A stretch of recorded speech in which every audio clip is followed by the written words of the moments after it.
Good morning, good afternoon, and good evening, YouTube, Periscope, and Facebook family. DutyRon, retired New York City police detective with 20 years of law enforcement, back again here with another live show. And tonight and today, or this evening, depending on where you are in the world, I have a special guest. His name is Chris Strom. He's a retired New York City police sergeant in the Intel division. He served for 20 years in the New York City Police Department. He's also a retired U.S. Marine Corps service veteran. He has a book out it's called Baghdad to Iraq.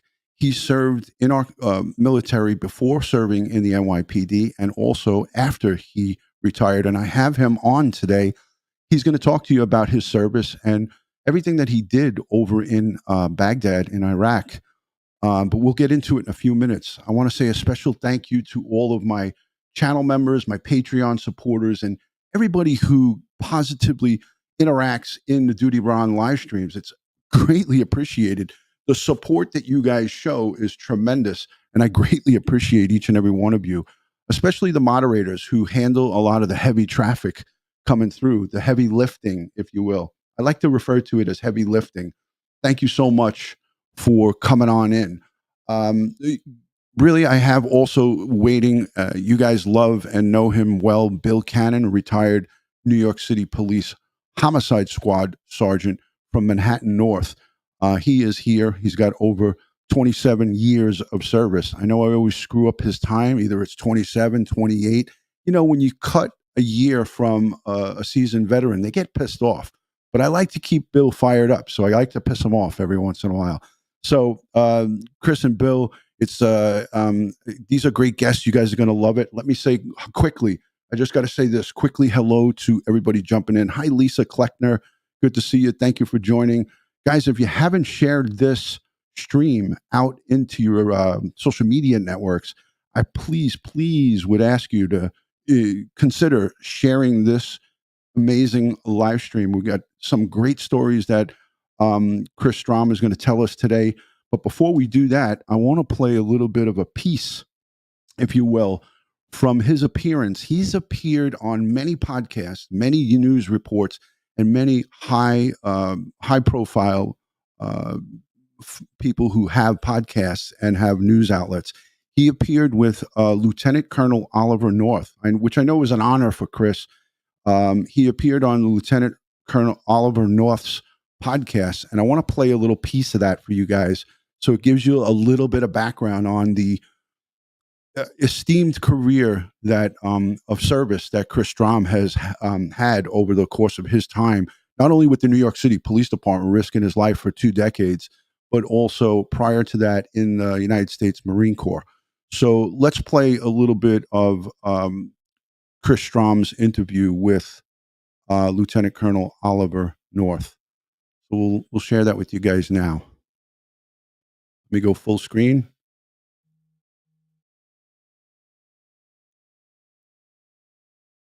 Welcome to another edition of Real American Heroes. I'm Oliver North. Our guest today, Chris Strom, served as U.S. Marine and then with the NYPD Intelligence Division. He retired as a sergeant in 2007 and was recruited immediately by the Joint Improvised Explosive Device Defeat Organization, JIRO. And if you can say that fast 5 times in a row, you're better than I am.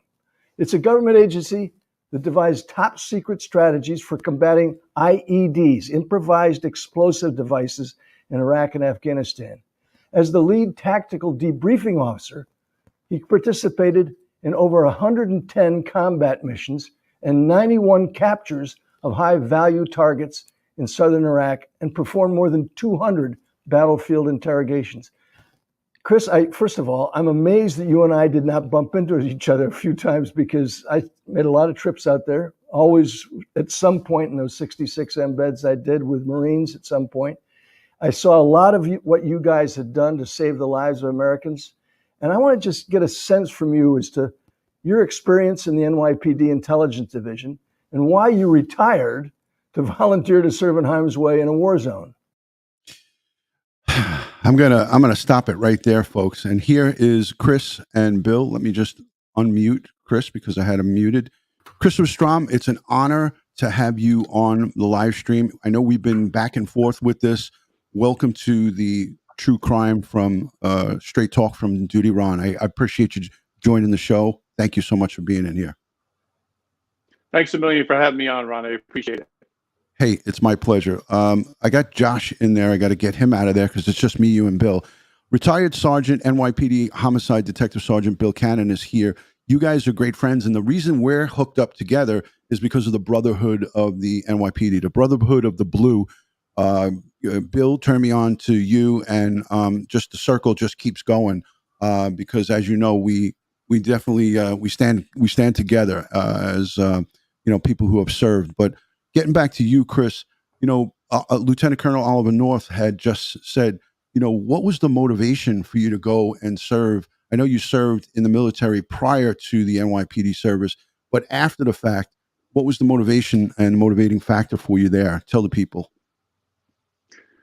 Well, there were a couple things. I had relocated to Roanoke, Virginia, and I was working a construction job. I had a business and a partnership, and that business had dissolved.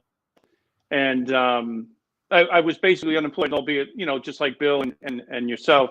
I had a pension, but I was like, I'm 46 years old. What am I going to do with the rest of my life? And I had seen what was going on over in Iraq with the soldiers getting killed, and I was getting more upset by the day. And I just felt like there was more to life, that I had to do something. And, being a cop, as we all were, if you like to chase the bad guy, there's very few things in life other than your family and your kids that give you any kind of level of satisfaction that even comes close to that. So I had applied for a job, actually several jobs, and this one company had called me. It was L3 Communications, MPRI, which is Military Professional Resources International. And they'd asked me if I'd be interested in going to Iraq and applying, my trade craft and skills from the NYP and giving advice to basically a brigade commander on how best to solve this problem with the IEDs and EFPs that were killing our soldiers and coalition forces. Wow, tremendous. So you stepped up to the plate and you basically said, hey, I'm done with my service here. I'm 46 years old. Let me go over there and try to save some of my fellow Marines and Army Corps folks that are down there on the ground, basically taking hits from these IEDs. And I want you to get into the Phoenix team and some of the great work that you did. And I wrote down a bunch of stuff, not to give you 100% accolades, because I love to give the accolades out. And I know that you're kind of a shy guy and you don't like to take these credits, but these credits are very well deserved. Talking about 91 captures of high value targets over in Iraq while you were over there after 2007 and going into 2008, 110 plus combat missions, 200 battlefield interrogations and interviews. I mean, with the Phoenix team, for our listening audience, let them know what was the mission and what you guys were going over there to try to accomplish. It's just mind-boggling on numbers. These figures that I have written down here are impressive. And most people don't know what the heck I'm talking about. So if you can just expand on that, and then we'll get on over to Bill Cannon. Sure. Well, the IEDs were the main and primary killer after the shooting war had stopped, and the surge came into play around 2007, and they had devised this program with what you said before and what Colonel North said, called JIADO, and the main focus was to defeat the IEDs and actually attack the network. Prior to that, what was happening was they were just trying to defeat the device and stay left the boom. But the problem for that is that you could find one bomb, but there's 10 more down the road. And if you don't address the actual network that's financing or replacing or building the bombs, it really doesn't solve the problem. So they decided, let's look at this problem from a law enforcement perspective and attack the networks like we do criminal organizations and states. So fast forward, I got involved with the Phoenix team, and the Phoenix team, just for your audience, was primarily all retired special forces operators. So these guys already had served anywhere 15, 20, 25 years, a miraculous accomplishment in and of itself. And they all brought different skill sets. So we had people that were intelligence analysts. We had people that were explosive experts. We had people Right. that were what they call technical exploitation officers. And all these forces came to bear, including my skill set, which happened to be interview and interrogation. So the team itself is actually retired people. Our drivers Okay. that support us to take us to the actual bad guy are all active duty. So just so I don't lose your audience, the team Right. is retired people, not active. The people that Right. are driving the vehicles to take us to where the bad guy is, they're active. They provide So security you guys, cordon for the team. Additionally, right. uh, Now additionally, what were would you happen guys is, armed? You guys were all armed, right? absolutely, 100%. We had Right. identical uniforms, identical weaponry, real communication, everything that you would see. I mean, the only thing that really gives us away, obviously, is the age. We're working with some, young guys and girls, and phenomenal kids. I call them kids only because of my age. They're young men and women. They're amazing, beautiful people. Yeah. But Yeah. that's the team. The team actually supported Army units that would action the target. So our intelligence officer would work in conjunction with the teams that we supported, which were actual green suitor Army units. And from that, we would develop a target and we would go out and action the target. Wow. That's fascinating. Bill, I know you interviewed Chris, on your channel, so I'm going to get myself off of it.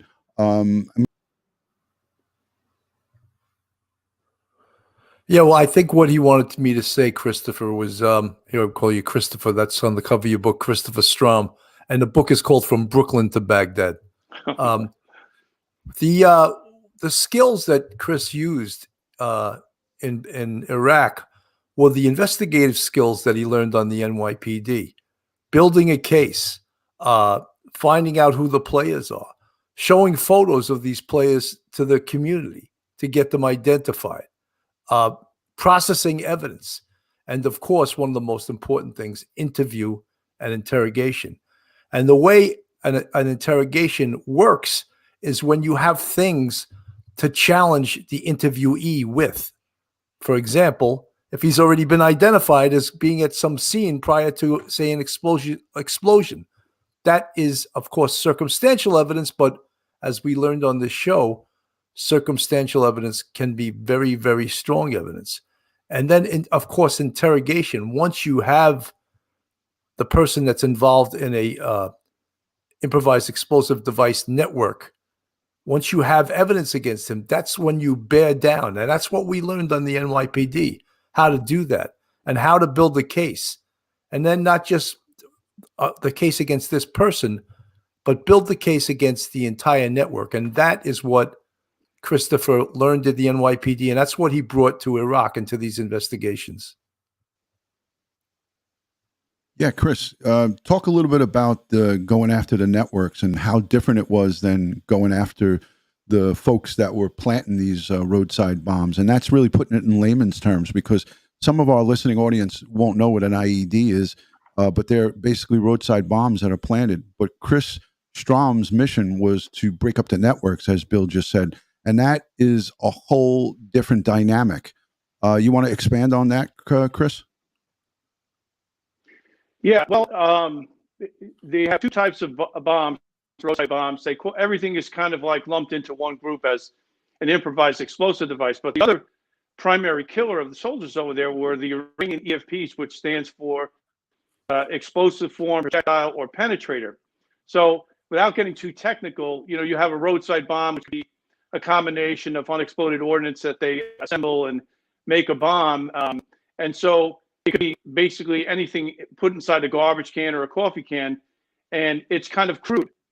The level of sophistication with the EFP, on the other hand, is cell phone detonated, infrared detonated, timer detonated.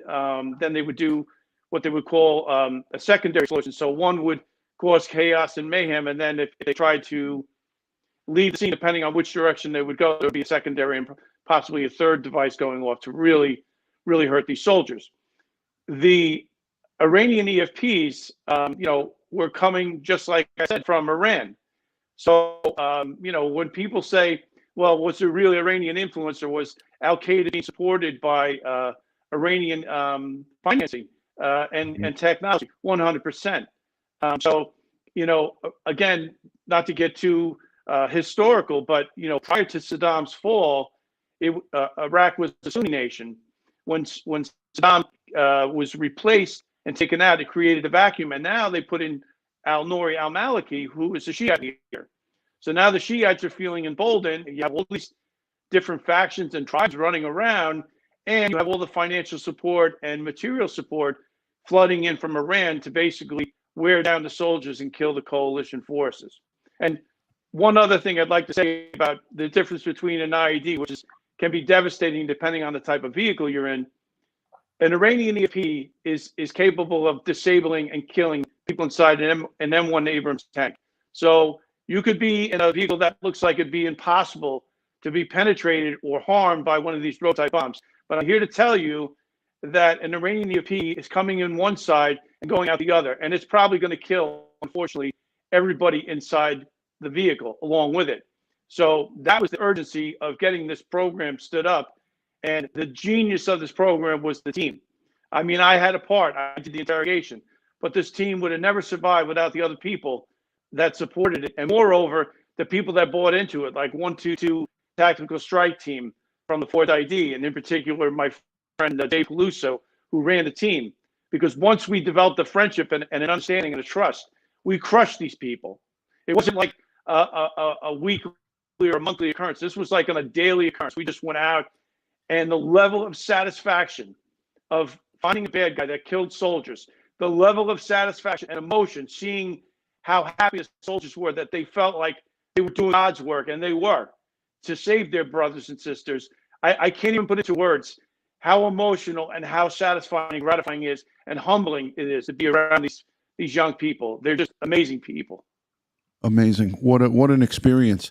A lot of the people in the chat, while I had you on full screen layout and you were describing what the unbelievable heroic work that was being done over there, I'm going to put myself full screen so everybody could see the book. So this is Christopher Strom's book. It's called Brooklyn to Baghdad, an NYPD intelligence cop fights terror in Iraq, by Christopher Strom. And that's our guest here today. I am going to link this book in the description. I have already linked his book in the description.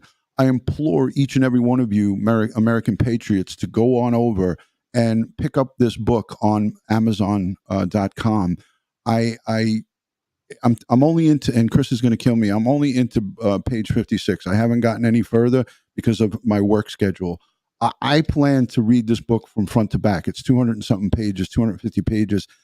The first 56 pages were riveting, and he sets this book up and goes into graphic details of the missions, the trials and tribulations of his mission, and what he did for our country and to the lives that he potentially saved. I don't know, Bill, how you feel about it. I know you said you read the whole book. Yeah, he sent me an autographed copy, so I had to read the whole, and I had maybe a week or two to read it, but I read it probably in like 3 or 4 days.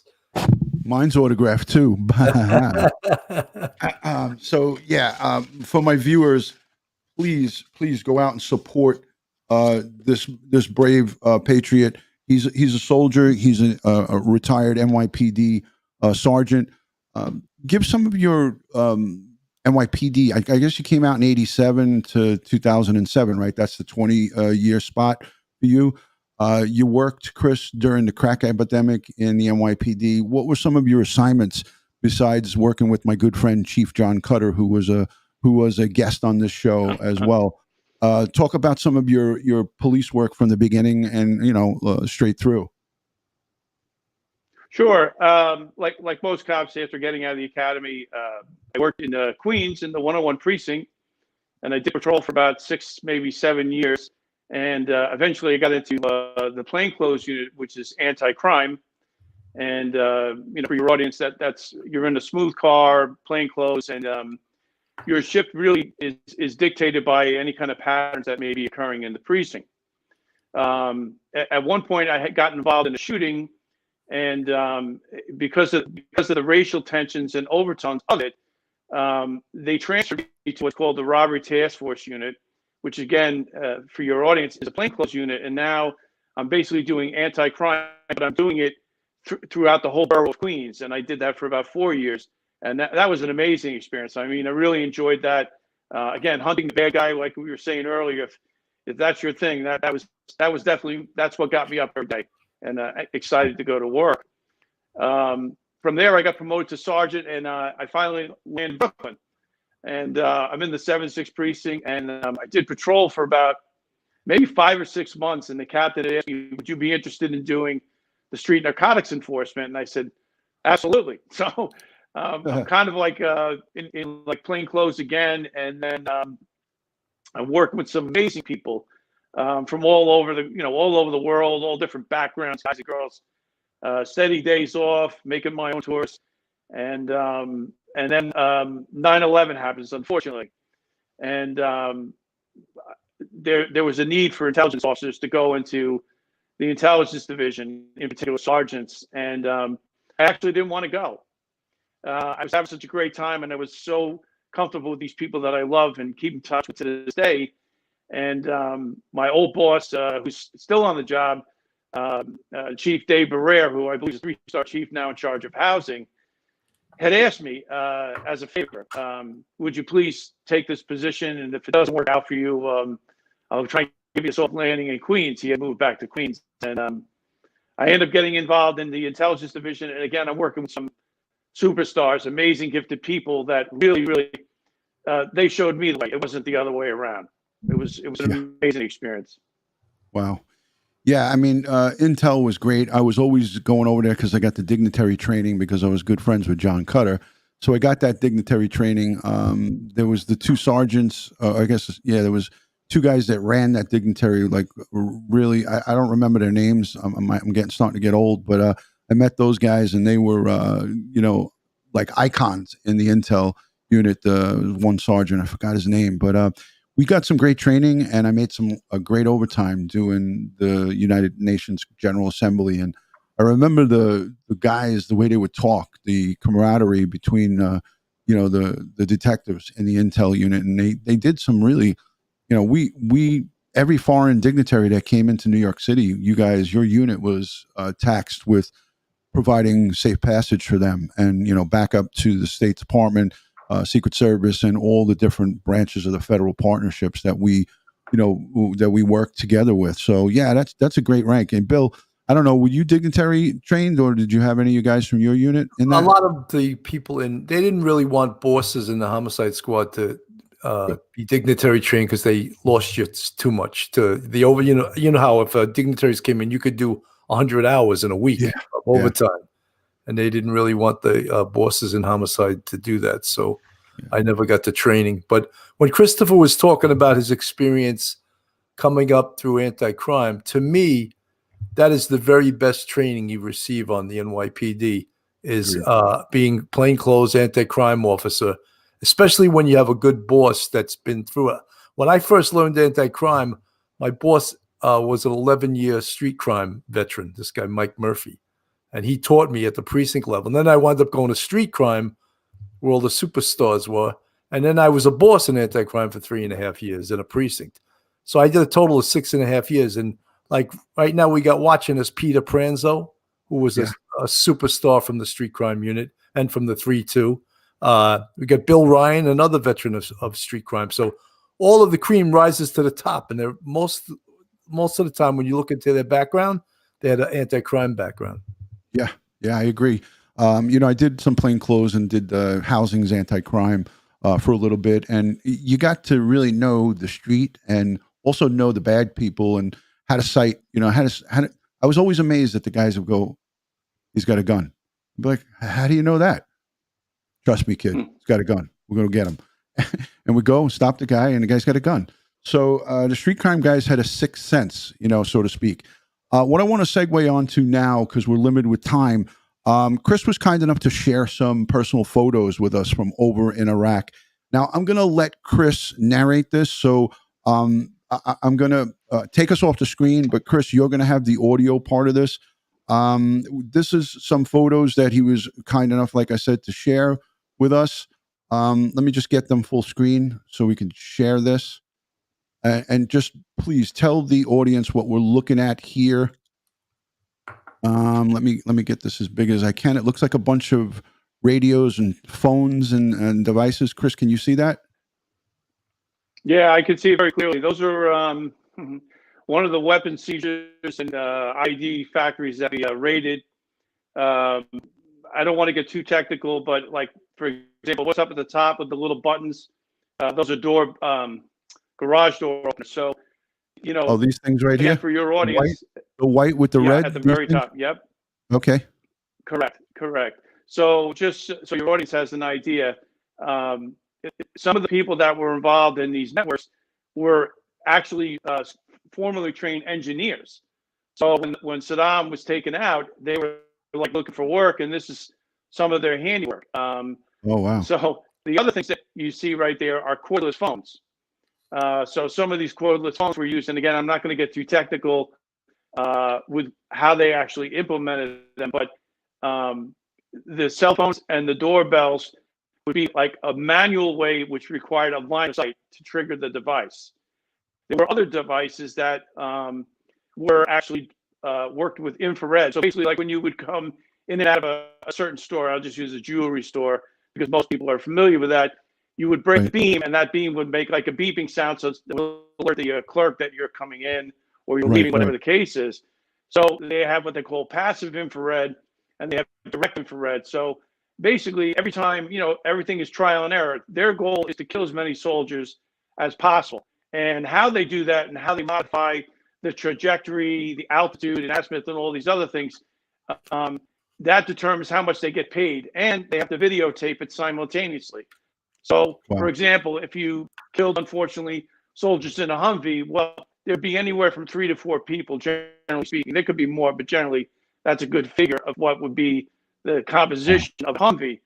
Similarly, with an MRAP, you might have 14 people in there between the crew, the driver, the radio operator, the guy in the gun, and you know, another 12 people in the back end. So it's in their best interest, unfortunately, to kill as many people as possible. And this makes their job easier because obviously they're cowards and they don't want to be caught while they're killing soldiers. They just want to kill the soldiers and get paid. Correct. So this is some of the seizures, and this is probably you guys, like, just like when we would voucher after a search warrant, all of the evidence. So this is kind of evidence that you're providing for your, I guess, employer over there, and probably for the government, right? Absolutely. And just again, so your audience knows, not to pat myself on the back, I process all evidence. I had the logs. I took care of everything because, again, I'm working with soldiers, and each person has their own individual skill set. So, as we all know, and I'm sure Bill has supervised thousands of vouchering of guns and weapons and things like that, and murder weapons. You know, if you know how to do it, you're better off doing it, because if you're going to leave it to somebody that's never done it before, you're just going to end up having to do it all over anyway. So you might as well get it done right the first time. So. Yeah, message agreed.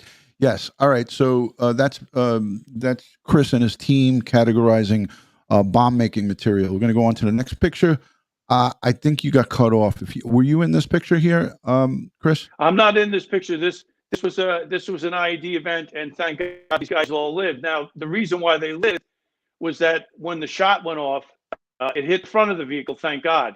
So they all lived. The backstory to it is, and it's really a testament to the level of commitment and how great our soldiers are. The guy that's up in the top had a sniper rifle, and he sees a young kid about 14 years of age running away, and he throws down some fire, all simultaneously as these guys are filling out of the vehicle, and they end up catching him. So fast forward, I get called to the scene to do an interrogation. The kid tests positive for explosive residue.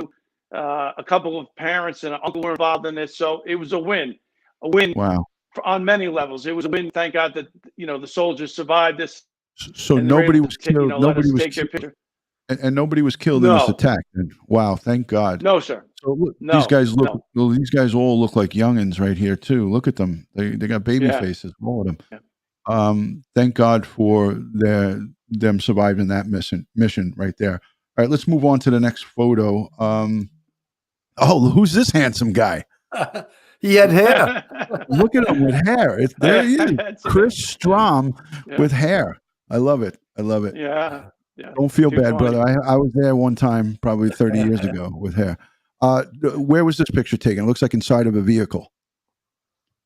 Yeah, I'm actually in the back of an MRAP. So the person behind me is actually in the cupola in the gun turret up above. So it's either an MRAP or an RG-33. I'm not really sure. It's probably an RG-33 because that was our primary mode of transportation.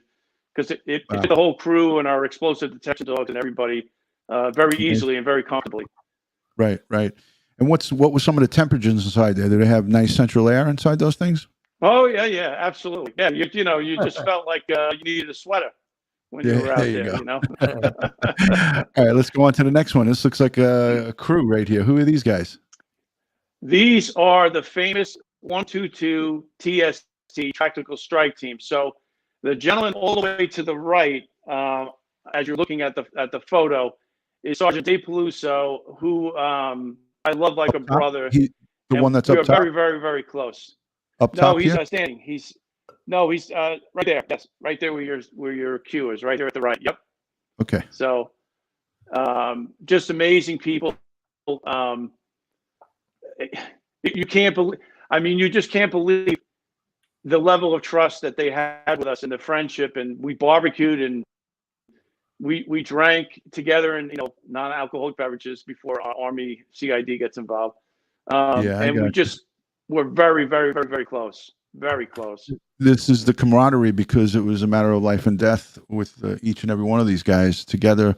That's the bond that happens with this. Talk about this next picture. This was impressive when I saw this.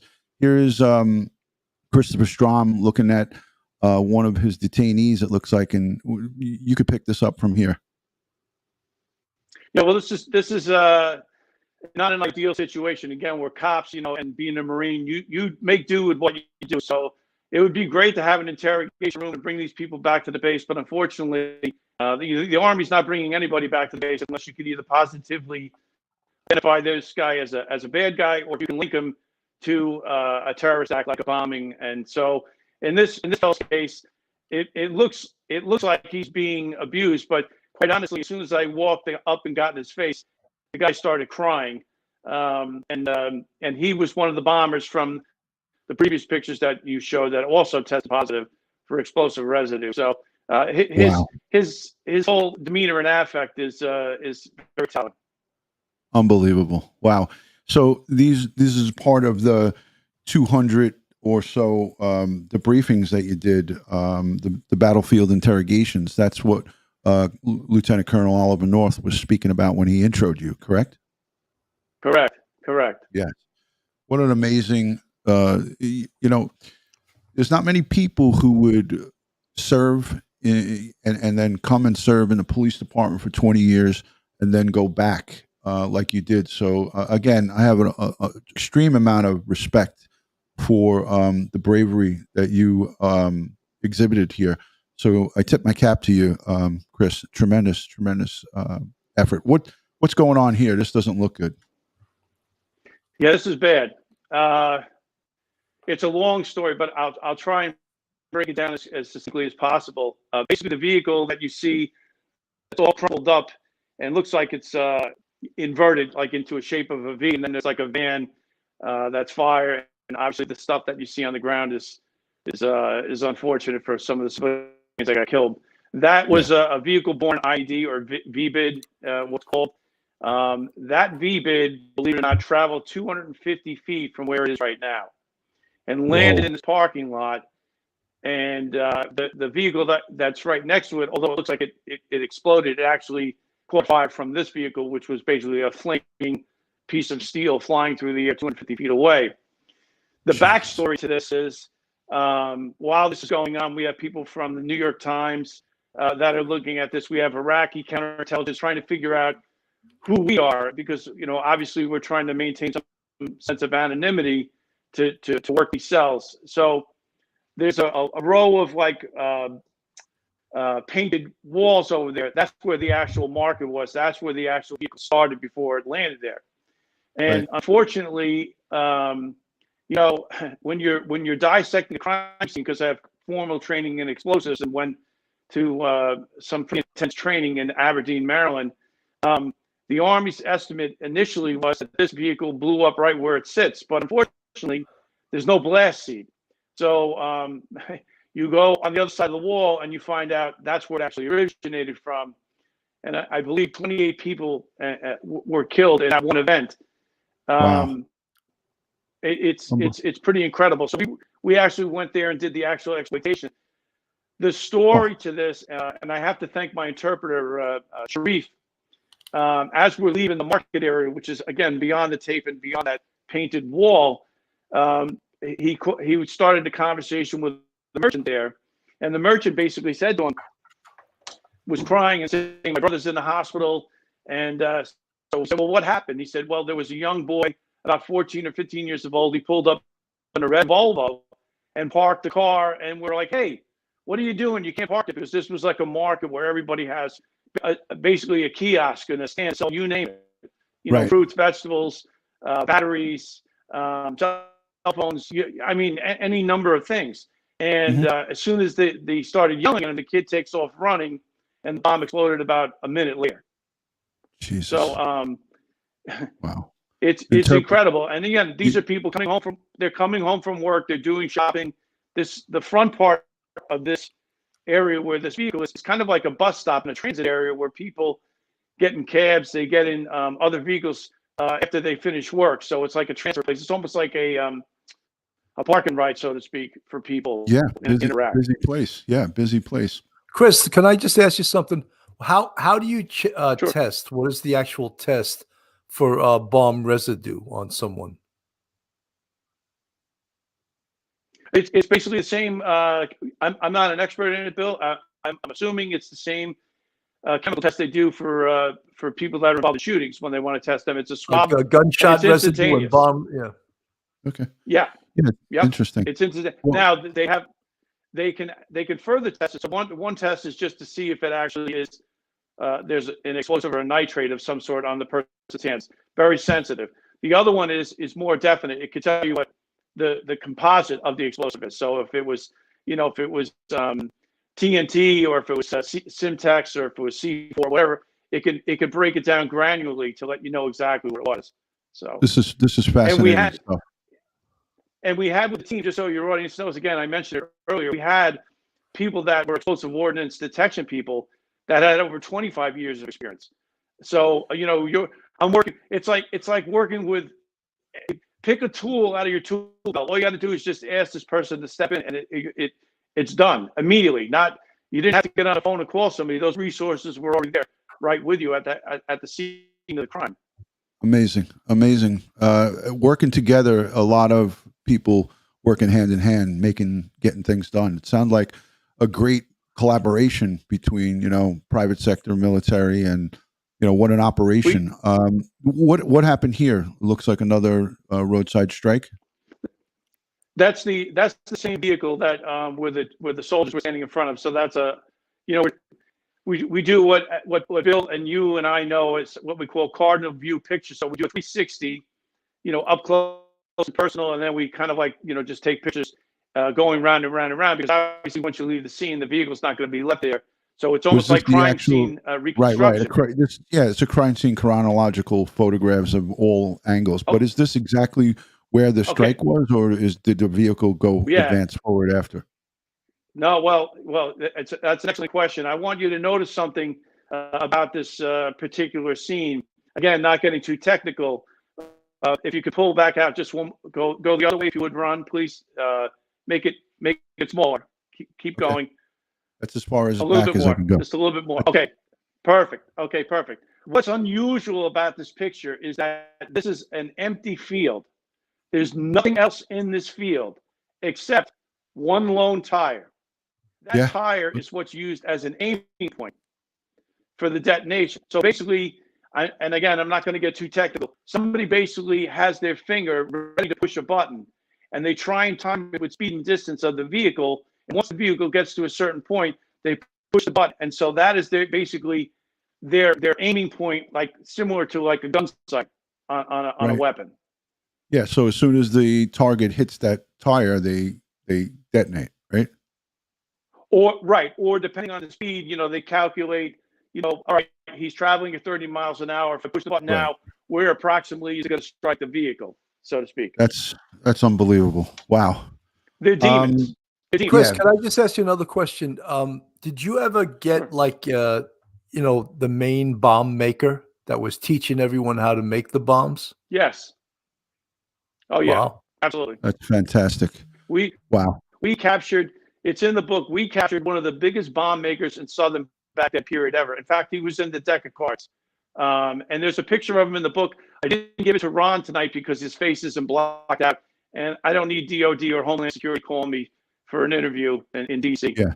So, Right, but that's another kudos right there, because you went over there, with your mission, your orders, and you got the main piece of the network, and that's fucking awesome. So I tip my cap to you. I had a curse. I didn't even bleep that one out, because kudos to you. That is awesome. So what are we looking at here? Some more detonation type devices and things of that nature? yeah, these are actually cell phone detonators.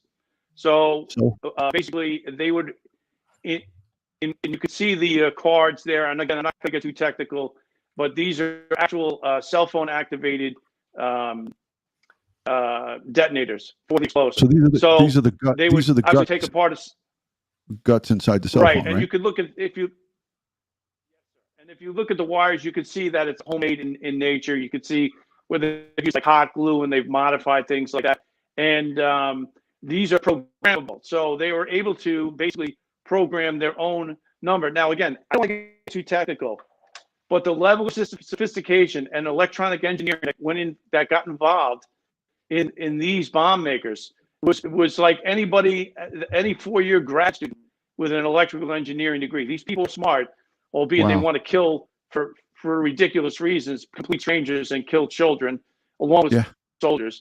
But these bombs, they could not be defeated, because again, if I have to push a button, you can't defeat that. If there's a hard line wire going to the device, if I have a cell phone and you want to use a cell phone jammer, well, then I just change the frequency and go on a different bandwidth that you can't penetrate. I mean, everything that the soldiers did was being adapted and retooled by this insurgency. Unbelievable. This is fascinating stuff, Chris. And your mission over there lasted how long? 18 months? 15? I was there 15 months. 15 months. And there's me on my in the lower left corner. That's my 100th mission. Some amazing people like you on have this an American, team. you have an American flag in your hand there. It looks like in plastic. No? Yeah. Yep. So that's in commemorate. The thing was, well, yeah, it was. Well, it's symbolic.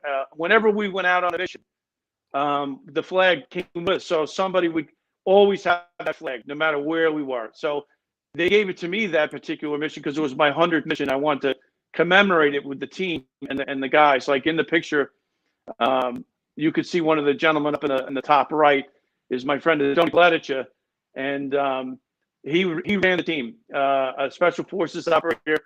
I'm very close to him. I talk to him on a regular basis, usually weekends. We both went to Sergeant Dave Peluso's retirement party in Fort Worth, Texas. I mean, Fabulous. You just can't imagine the relationship and the love that you develop with these people. You can't imagine. Yeah, I mean, I'm sure that it's hard for anybody to comprehend it, but I'm honored again that you're sharing these memories and these stories with us, because reading the book is one thing, but my viewers and my replay viewers and all the people, we've had over 100 people here for close to an hour watching this. These are things that go on behind the scenes. Like we always say, freedom isn't free. And Chris, you can attest to that. We have men and women over there in many other foreign countries putting their lives in the line and giving their lives for our freedom, so we can be home and safe and move freely about our country. These are the brave warriors that go out there day in and day out, and there's never a no. They never say no to a mission. Talk about this one, Chris. No. Talk about this picture right here, this little pooch. Everybody loves a good pooch. That's Yeah, yeah. Let me just tell you something. We would be nowhere without our dogs. I mean, they're a force protection, but mainly they're there for, and they're dual purpose, but they're mainly there to as an explosive detection type of animal. But when they love to play, they're high energy. They're Belgian Malawies, and it, in my spare time, whenever I could, I would, if I could play with the dog and or pet the dog. And like I said, they never went anywhere without us, and they made like looking for a bad guy or looking for a weapon or looking for an explosive device, like very short work, very irreplaceable in terms of their capabilities. Gotta love them. A man's best friend, right? The dogs. Yeah, I'm going to show the absolutely. book. Oh, Absolutely. wait. There was one more. I got to go back. One more picture, folks. Hold on. All right. Who is this handsome guy in the middle here? Who is this guy? Look at him. I can't even get in any closer. They won't allow me to give you that close up. Hold on, full screen. That's as close as I get. This looks like a young Christopher Strom right in the middle there. Yeah. It looks like you're out on the look at the convoy. It looks like 1, 2, 3, 4. There's like 4 trucks there, 4 convoy vehicles. Talk to the audience about what you guys were doing there. Well, this was there was an IED event, and instead of going directly to the scene, we went and did like a canvas the following day, and as you might imagine, just like in the movies, and Bill obviously and yourself, Ron, are familiar with this. You don't just go straight to the first house where you think the person might have the most bang for buck in terms of telling you who it is, and even if it turns out that the first house you go to, you get the information you want, you got to go to at least 5 or 6 other houses because they'll kill these people talking to you. So the idea is the same tried and true principle of police work. As Bill can attest to, you go out there and you do the canvas and you hand these people either a note on a piece of paper. We did have a way of communicating with people. Again, I'm not going to get too technical of how that was done, but basically we wanted them to feel comfortable with giving us information, and we were very successful. We kicked the crap out of these people. I'm telling you right now, we kicked the crap out of these people because everybody was laser focused on wanting to get this done. And like I said, that one particular team, 122 TST, I can't even explain to you what a great switched on group of young men and women were on that team. Tremendous. I love the pictures. I love to get to see what you guys were doing down there. Now I'm going to show quickly for everyone who wants to get in and purchase the book, Brooklyn to Baghdad. Let me make this full screen so everybody could see it. All right, so here it is. This is on my Amazon influencer store. This link is in the description down below. And Brooklyn to Baghdad, an NYPD intelligence cop fights terror in Iraq. And you just heard the story from the author, Christopher Strom, with Jerome Priesler and Michael Benson. This is a great one. And I recommend you guys go on over and pick it up in the Amazon affiliate store that I have. It's linked in the description. I got to show one more thing before we go because this is cool. I think you guys are going to enjoy this. Our good friend Bill Cannon and Mark DeMeo had the opportunity before COVID struck to time of the year. Let's add these guys. What's up, everybody? Welcome to another episode of Police Off the Cuff. This week, we are honored to have a guest here that he was a NYPD Sergeant. Intelligence Division. In the Intel Division. And then he took his you forgot the most important thing. Skills. He was a Marine. He was a Marine, too. We're going to cover he all is that. a Marine. Once a Marine, you're right. always Tear a on the Marine. pin. Oh, yeah, there What a great group right there. Everybody go on over to Police Off the Cuff. There he is, Bill Cannon, my great friend. And he's like a sidekick here. DutyRon, that whole show we did with him, probably it was an hour and change, probably 45 minutes of it was busting his balls. That's why I could only show that little bit of a clip. The rest of it was just shtick. It's called It was like I was at it was like I was at you and Mark were comedy double teaming him, and I got to tell you, Chris, you were a true gentleman. You took it like a champ, right He's on the a damn chin. good sport, that's for sure. Better than Conor McGregor took it last night, that's for sure. But yeah, so I implore everyone to go out and pick up Christopher Strom's book. Here it is again, from Brooklyn to Baghdad. It's phenomenal, guys. I'm going to go full screen on it. Let's go quickly, solo layout. So there's a good picture of it with my fat fingers all over it. Christopher Strom, Brooklyn to Baghdad. I have a signed copy because I am special. Bill only got it because he got lucky. But yeah, again, the utmost respect from me and from all our fellow Americans to you, Chris. I know Bill, the sentiment's the same. Listen to what he said there. Once a Marine, always a Marine. You're always welcome to come back as a guest on the show. You have a tremendous amount of experience in everything true crime related. So when we talk about some of the cases, if you have some spare time and you'd like to come on, I'd be honored to have you on the show as, an expert if we're talking about investigations or anything like that. I know you've been involved in many interview and interrogations at home and abroad.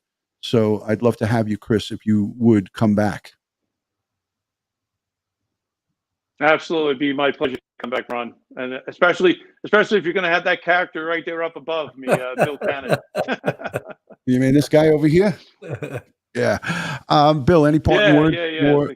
Any parting words for Chris and the audience? Look, one of the best things and I said this a million times about doing police off the cuff, doing real crime stories, is the great people I get to meet while doing it. And I'm sure, DutyRon, you feel the same way. Yeah. You meet some amazing people that you probably wouldn't have these interactions with otherwise. And to me, that's the most heartfelt thing about doing this. Yes. And I want to say special thank you to all of the Patreon supporters, the channel members, the people who have positively interacted and hung out here in the live stream. It was a lot of information that I wanted to get out. So I'm going to quickly say hello to Retired Sergeant Melinda, Chris Cedar, Kathy Drew, channel members, Mimi J2, one of my great moderators and channel members, Jacqueline Gutierrez, good to see you. Thank you, Robin Lynn, rest in peace. Her favorite Marine dad, may he continue to rest in peace.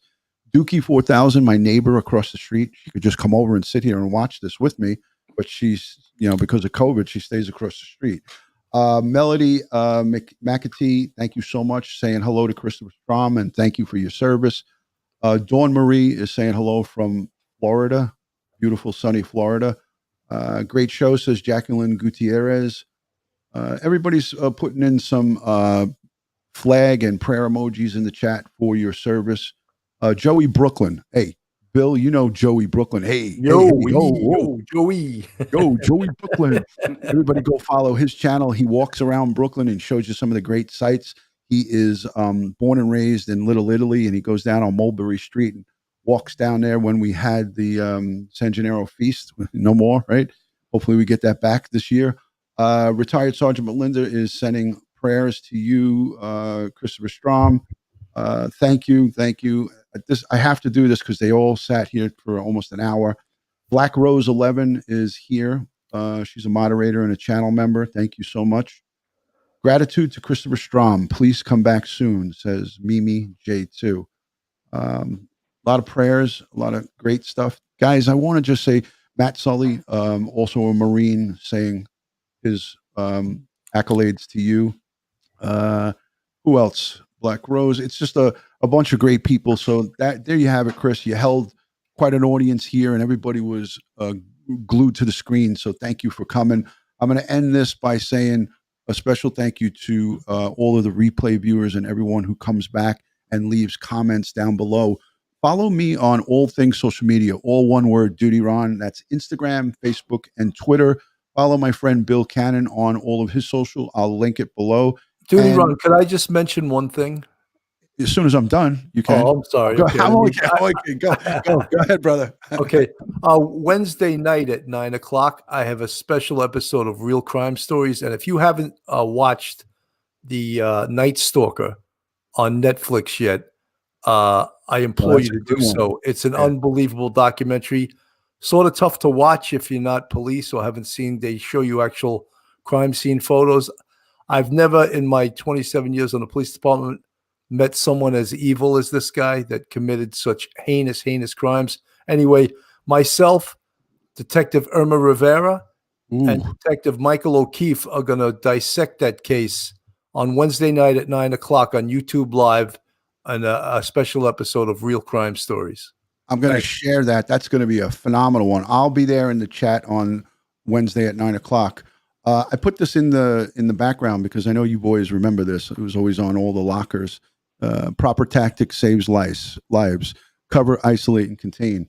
So I broke that out of one of my pods that I had when I left warrants, and I signed out and did my walkout. I took a bunch of stuff with me. I was like, I'm stealing all this shit. I'm taking it with me. So I always put this in my show whenever I can. You mean, Ron, you don't have police don't move on all your kitchen cabinets? That's why I don't show them. They're all over the place. But yeah, thank you to both my guests. Make sure you guys go over and check out Bill Cannon on Police Off the Cuff, real true crime stories, real crime stories. He does some great stuff. Wednesday night, 9 o'clock. Detective Irma. I'm almost jealous that I don't have her on my show again, but we'll get her back. No worries. Absolutely. All right, guys. Thank you so much. God bless the world. God bless the United States of America. But most importantly, God bless each and every one of us and all the crime victims and all of our people that are out there that we are trying to bring home with the missing person cases, the special little boys that are outstanding over in California, sincere and classic. I'm hoping that there is some type of resolution quickly for all the families, the good families that are involved in this, and the community at large. So good night from New York City, from Chris Strom and Bill Cannon. Thank you again for coming, guys, and we'll see you on the next one. Peace and love.